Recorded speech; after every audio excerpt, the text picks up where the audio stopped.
from end to end? No, just by measurement-wise, I have enough for 50. So there'd be enough 50 from one end of the From one grandstand end of to the the bleachers other? to the other, yes. Now, is there a particular reason why you want to limit to 35? Is that to try to appease people? or- I believe so. That was for the first year to see how it went. Okay, I'm just curious. I mean, Yeah. if we agree to do it, that if you could sell more than 35 and do the 50, I don't know why we'd limit ourselves. But I'm just throwing that out there. I know there's a lot of discussion to take place. Yeah, I but it think just a lot of seems- it was because discussion with everybody saying maybe it was too much, so we backed off All right. and maybe leave those spaces But for. if we're going to do it, I mean, 50,000 is better than 35,000. Absolutely. So just to clarify, the Hillview didn't give you an estimate of the number that they wanted to see? No, The excuse me. 35 is arbitrary? When we went, I'm sorry, Marty. Let me just say, when, That was during the meeting, okay. right, so when we went from the athletics sub, the initial one, where I was able to make it, and I wasn't able to make the second one, we talked about, as a pilot program, doing fewer than we could actually fit and see how it looks. So when we went to Hillview, the number we used was 35 also. Curious. Just curious. So that's why. Would we like to do 50 if the program takes off and it approves? Absolutely.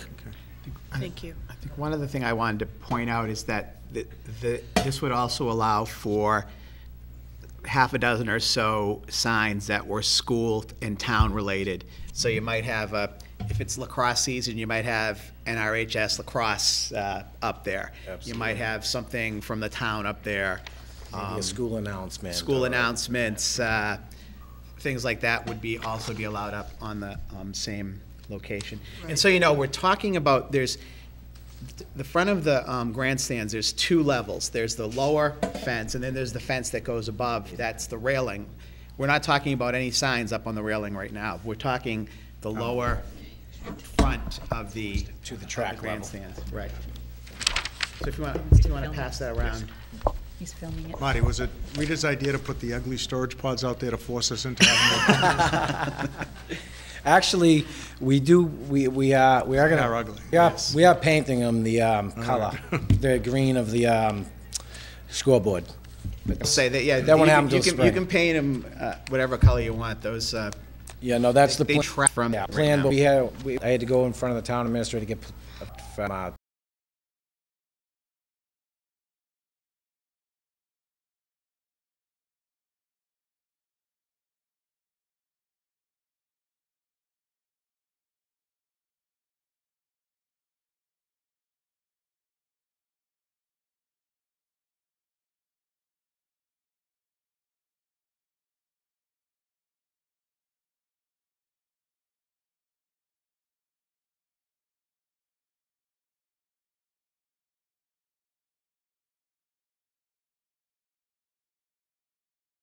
that's gonna be done in the spring. I've never noticed them, honestly. Any other questions from the committee at this time? Because what I was going to do is ask for anybody from the public who wants to come up and speak, and then ask us questions, and then the committee can have its discussion among itself. So if anybody out there wishes to be heard, please raise your hand. Oh, hold on, sorry. Mike? What are your priorities on this list as you bring the income in? Because 35,000 is not a lot to finish this list here. First thing is gonna be the lights, that warranty on the lights. They extended us a 2-year commitment to raise the money for that. We have about 6 months left on that, Okay. and then we lose the maintenance agreement at the price we would get it. Okay. Anybody like to speak? If you would like to speak, please come up to the... Okay. Just state your name and address, and then... Hi, I'm Barbara Thorstad, 1 Tarbox Lane. Just in general, I wanted to say that I'm totally in support of the pilot program. I think Parks and Rec really does a good job of remaining tasteful and true to the community, as in evidence of that beautiful brick walkway that they're doing. I mean, there's nothing more tasteful that you can do to raise money and yet be subtle. And I feel naive because I came here thinking that these signs were going to be out on the fence right next to 62, which was people's main objection. And actually for the advertisers, who I hope are not listening, but basically, you know, they're farther away. And you know, when I'm driving on 62, you're looking for kids from the Batchelder, Ryers traffic, you're watching the road. I mean, that's a long distance for advertising. And so it's great that we can make a little money if we can. And yet it's not, you know, it's not in your face, so to speak.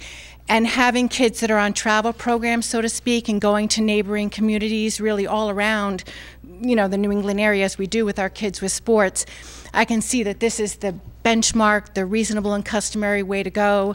It just seems like, I mean, I understand those who feel like it might diminish our New England community look and that type thing, but on a sports field, I mean, basically if you drove through North Reading, I feel like people would look and say, wow, good for them, look at them, the great turf field, tasteful advertising, understanding that that's what needs to be done to keep up and even maintain in this, you know, economic climate. So I just wanted to say I'm in full support of Parks and Rec and hope that this works out for the community, because I think it could be a win all over, and it's a great opportunity to at least pilot it, and you can tweak it and go from there, but it seems like a great thing. Thank you. Are you related to Rita in any way? No. Thank you so much. Can we get someone over here who wanted to make a comment? Thanks. Not after this, I won't.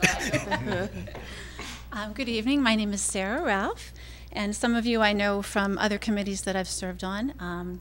My husband and I have lived in town for about 12 years. I live at 48 Lindor Road, and we have 3 children in the school system. And some of you may have read, I submitted an article, a letter to the editor to this transcript that was published in the spring, expressing my definite opposition to the plan that's being proposed. I continue to feel that going down this slippery slope is just kind of beginning to open up a Pandora's box, no matter how tastefully it's done. I mean, once you start down this road, there really is no turning back.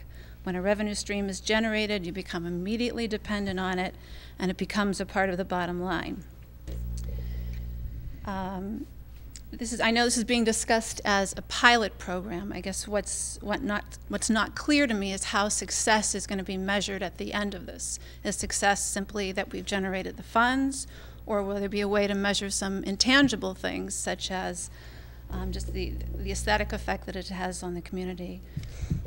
I think this needs to be thought through. And definitely, if we go down this road, a precedent will be set. And a framework will be put in place to begin accepting advertising in any public space.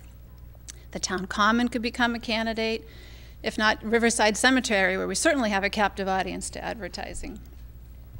I bristle when I hear that aesthetics are not an important concern for the field. I think aesthetics were a major point of discussion from most of the best projects that have been accomplished in town during the 12 years that we've lived here, including the renovation of the Batch, the renovation of Ryers, the lighting in the historic district. And I think we need to pay equal attention to aesthetic matters of the turf field, which will be enjoyed by many people, hopefully for generations. Conversely, when I look at something like the Benevento Park, which is a terrific facility, which is fabulously maintained by Parks and Rec, I think that aesthetics have really become less of a priority. If you go there during the height of baseball season, it is plastered with sponsorship banners to the point where, to be honest, in my opinion, it kind of looks like a flea market, and I think it really detracts from the experience of being at the field. And I think this is not something we want to have happen to the Kenney Field, a facility that's in the center of our town. I'm also troubled when I hear that members of the committee state that advertising doesn't negatively impact children. I think there are now numerous reputable and longitudinal studies, such as the one by the American Association of Pediatrics, which show a clear correlation between advertising and all kinds of undesirable outcomes, including depression, childhood obesity, low self-esteem, and behavior problems. All of us are subjected to roughly 3,000 advertisements every day in various forms from various media. While it's easy to throw up our hands and say that there's nothing we can do about it, I truly believe that this is one occasion where we should be grateful to the school committee of 1987, who were wise enough to realize that advertising, especially on school property, should not be something that we stoop to. Our children and all of us deserve a world where not everything is for sale. Thank you. That was a little too well thought out. I did want to just address one issue that you brought up, which was how we will measure this. We did discuss that at the athletic subcommittee meeting, and one of my recommendations tonight would be, if this was approved, a year from now, in December of 2011, we come back here, invite the community back, get feedback as to what they thought of the signs. Maybe the school committee might sit down and say, we really didn't like the way it turned out. Maybe they won't be able to sell the signs from the rec department. But so to try to measure the aesthetics in terms of inviting the community in, as we did tonight. We normally don't open school committee meetings up to have comments from the audience during our discussions, but I think we thought it was important that we do that. So in addition to measuring the success of how many banners were they able to sell, what did the town think of it? How did it look? What did the business people think of it? What did the Hillview Commission think of it? So those would be some of the things that we would look at when we evaluated it a year from now. Someone else over here, and I'll get to you. Good evening. Thank you for the opportunity. I'm Marty Johnson from 9 Oscars Way. And I, too, am not in favor of the proposal tonight. I'm not necessarily opposed to advertising. I think rec committee and the school committee and most of the work that's been done is tasteful, and I think you'll be sensitive to what's appropriate for students to see and not to see with regards to obesity issues and things. I have respect for you in that issue. However, I don't think it's aesthetically pleasing to the center of our town to have the signage there. I was hoping you were going to tell me it was up the sides and across the back, where only people coming to the fields or the schools would see these signs. You would not see them from 62 or Haverhill Street. I think that might even be more enticing to the advertisers because it would be more visible. The only way to see this right now really is going to be either if you're on the playing field or on Route 62. Not sure how much appeal that's going to have to advertisers. So I would strongly encourage you to reconsider the location of the signs, put them in a place that might be more appropriate to the aesthetics of the town and also more saleable to the marketers. Excuse me. We understand. Thank you. More marketable. That's the answer. Thank you. Pat? I just want to say I love you before you talk. I didn't prepare anything. Patricia Romeo, I come here as a private citizen, not as a member of the Planning Commission or the Historic Commission, so it's my own opinion. But, and I always have a lot of opinions, sorry to say, and some of you know what they are already. However, I have been really upset of late about the visual pollution, not just in this town, but all around. I think Mass Highway has trying to make work for a lot of people and putting signs everywhere, and you're approaching the next intersection and so forth. And you know, too, that we spent, when I was on the Historic District Commission, we spent several years trying to get the batch into some kind of a form that would be acceptable for historic purposes. And I think eventually, when all the dust settled, it turned out good enough to get an award from Mass Historic Commission. So it was probably worth all of the battles in the long run. Even though you took us kicking and screaming all the way, Pat, right? And going on from that, there were several other things. Among them, the money that we managed to squeeze out of the state to bury the wires in the center of town. And that was a 3-year battle to get that. We worked probably 2 years to get the design for the lighting, street lighting, along the historic district. So